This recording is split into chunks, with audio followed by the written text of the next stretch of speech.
Salut les amis du SCLH, je vous fais une petite vidéo aujourd'hui pour vous parler d'un sujet qui est assez grave, que c'est les comptes du club qui sont clairement dans le rouge. Et je voulais vous expliquer pourquoi en vous donnant un petit peu de profondeur pour que vous sachiez quels sont les enjeux, mais vers quoi on tend ou on ne tend pas, est-ce qu'on a fait les bons choix, etc. Aujourd'hui, le club est dans une situation critique et on n'a clairement pas de quoi payer les salariés au mois de juin, donc c'est quand même grave. Et faut rappeler que le modèle économique du club, il est assez simple aujourd'hui. Déjà, on a un budget qui est relativement bas. On est à un peu plus de 100 000 euros de budget annuel.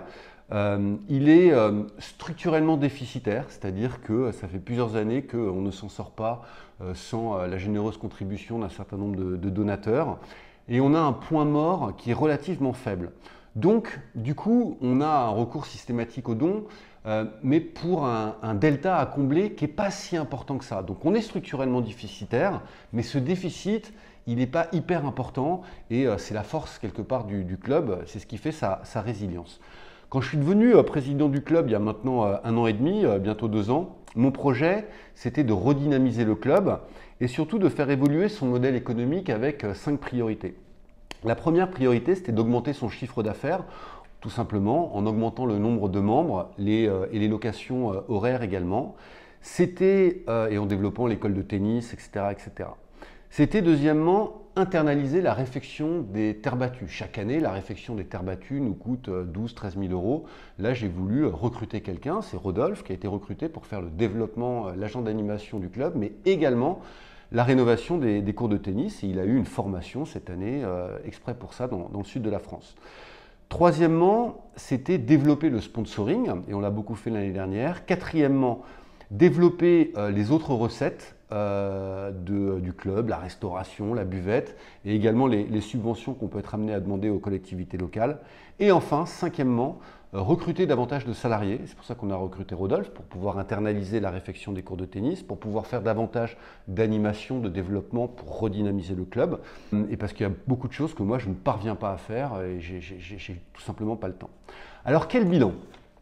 Aujourd'hui, dans les points positifs par rapport à ces évolutions que j'ai voulu impulser il y a 1 an.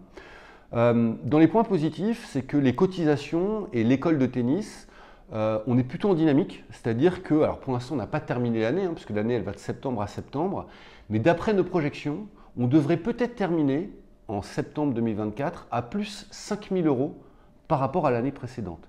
Si ça se confirme, c'est une super bonne nouvelle. Deuxièmement, on fait de plus en plus de parties. Donc au-delà des cotisations et de l'école de tennis, la location horaire, comme on a beaucoup digitalisé, on peut réserver via T9, via eBuddy, etc. Ça marche pas mal et puis les usages changent. A priori, on est à plus 1 700 euros par rapport à l'année dernière. Dans les points positifs, la réfection des cours de tennis, puisque Rodolphe a pris en charge la réfection de 4 terrains. On en a maintenu 2 avec un prestataire extérieur. Et rien que là-dessus, on va gagner 6 500 euros cette année. Dans les points positifs, la buvette, qu'on gère un peu mieux, etc. On devrait faire 1 000 euros de plus cette année, en tout cas on espère. Et les frais de juge-arbitre et de tournoi, puisqu'on a recruté Rodolphe et qu'il a passé son juge-arbitrat et que Catherine continue à nous aider, on devrait gagner 3 000 euros. Ça, c'est les points positifs. Les points négatifs, c'est que on avait un reliquat comptable de loyer à payer pour la société civile immobilière de 9 000 euros. Donc, on a un impact négatif de 9 000 euros dans nos comptes cette année. On a encore du redressement judiciaire, puisque le club a été mis sous tutelle il y a quelques années à cause d'un contentieux avec l'URSSAF. C'est encore 4 000 euros à payer cette année. Après, on ne les aura plus, mais on a encore ça à payer, c'est très cher. Point négatif, les salaires. Comme on a recruté et que l'année dernière, une partie de l'année, Véronique, son contrat n'avait pas été renouvelé, elle était concrètement au chômage. Et là, cette année, on va se prendre 2 salaires au lieu d'un et sur 12 mois et pas sur 7 ou 8 mois. Ça veut dire que ça va nous coûter, quand on rajoute les charges sociales au salaire et qu'on déduit les subventions que l'on perçoit parce que ce sont des contrats aidés, ça va nous coûter 7 000 euros de plus cette année par rapport à l'année dernière. Le prof a augmenté ses tarifs et on n'a pas augmenté le nombre de personnes, enfin de beaucoup le nombre de personnes. Donc il y a un delta négatif de 5 000 euros. L'énergie nous coûte beaucoup plus cher. Vous avez vu l'augmentation des prix de l'électricité. Ça va nous coûter, là on va être à plus de 8 000 euros cette année contre 4 500 euros l'année dernière, donc 3 500 euros d'impact négatif. Et l'année dernière, on avait eu également 9 000 euros de dons pour le fonctionnement. Je ne parle pas pour des investissements ou pour des projets. 9 000 euros de dons. Et cette année, on n'a pas encore fait d'appel aux dons. Donc pour l'instant, on est à moins 9 000 euros sur ce point-là. Quand je fais la balance de tout le positif et de tout le négatif, c'est 16 300 euros qui va nous manquer en 2024, là jusqu'en septembre, par rapport à l'année 2023. Donc c'est énorme. Et si je déduis les éléments un petit peu exceptionnels, etc., en gros, on aura un déficit de 12 300 euros et un déficit structurel. On a essayé avec Richard, le trésorier, de bosser sur, voilà, si tout va bien, si on est dans nos projections, etc., quel est le déficit structurel du club? Le déficit structurel, celui qui ne peut être comblé que grâce à des dons ou à des recettes exceptionnelles, c'est 7 300 euros. Donc, c'est plutôt une bonne nouvelle. 7 300 euros, bon, cette année c'est beaucoup plus, hein, c'est 16 300 euros. Mais dans les projections, quand tout sera à peu près clean et qu'on sera en vitesse de croisière, le nouveau modèle que j'ai voulu impulser, le nouveau modèle économique que j'ai voulu impulser, il est structurellement déficitaire de 7 300 euros. Alors comment on va y remédier? Premier point qui nous impacte terriblement, c'est le loyer que l'on paye à la SCI. Et la SCI, c'est normal, elle nous facture un loyer pour pouvoir faire face à ses charges. Et ces charges, c'est essentiellement la taxe foncière. Et nous, au club, on a beaucoup de fonciers, donc on paye beaucoup de taxes foncières. Et en plus, les terrains de tennis en terre battue, même ceux qui sont découverts, donc à l'air libre, il pleut dessus, ça s'infiltre dans le sol, c'est considéré comme du foncier bâti. Donc on paye beaucoup plus de taxes foncières, c'est de la taxe foncière sur du foncier bâti et pas sur du foncier non bâti. Donc ça nous coûte une fortune. J'ai écrit à la mairie parce que c'est pas normal, à mon sens, que le club paye une taxe foncière à la mairie. Enfin, depuis quand ce sont les associations qui financent les collectivités locales? En général, c'est plutôt les collectivités locales qui soutiennent les associations. Nous, c'est exactement l'inverse. C'est le club de tennis, Assos 1901, qui, par l'intermédiaire de la SCI, va financer la mairie, puisque la taxe foncière, elle est essentiellement payée par la mairie. Et juste, nous, c'est pas possible. Donc, ils veulent rien savoir, et c'est un vrai problème, et je vais agir en conséquence, mais faut le savoir. Donc, ce qui nous impacte vraiment, c'est ce loyer, et c'est donc cette taxe foncière qui nous coûte vraiment beaucoup trop cher. Les tarifs, on les avait déjà un petit peu augmentés il y a 2 ans. L'année dernière, on ne les a pas augmentés, mais on a exclu la licence.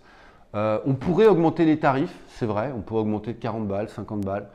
Bon, il faut faire attention parce que ça va créer un vrai décalage avec les autres clubs de la côte qui, eux, sont beaucoup plus massivement subventionnés.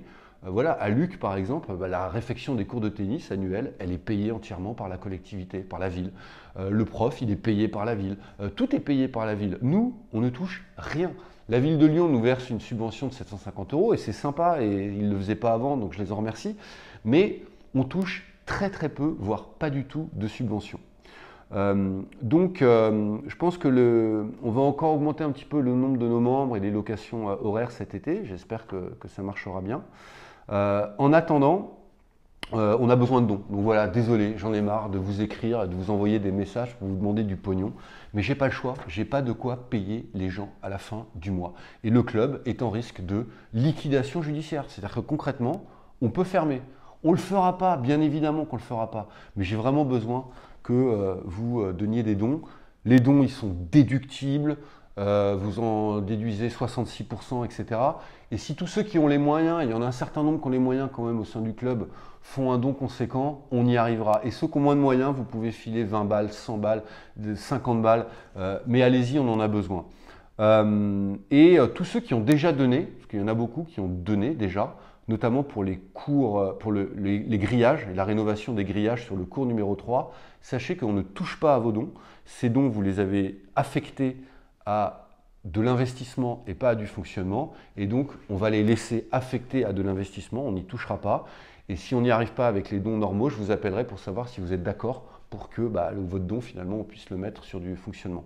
Voilà, donc, conclusion, on est mal, mais moi j'y crois et on est sur un trend plutôt positif. Et honnêtement, le déficit structurel du club, on peut arriver à le résorber avec des dons. Et je pense même qu'à terme, on n'en aura plus besoin si on arrive notamment à régler cette question de taxe foncière. Je compte sur vous, on va passer un bel été, les terrains sont magnifiques, il pleut beaucoup mais ça va s'arranger. On prépare des animations au club, il y aura toujours des stages, des tournois, donc profitez-en, la buvette est ouverte, donc on vous attend nombreux au club. Prenez votre cotise, super important, et faites-nous un don. Merci, ciao, à bientôt.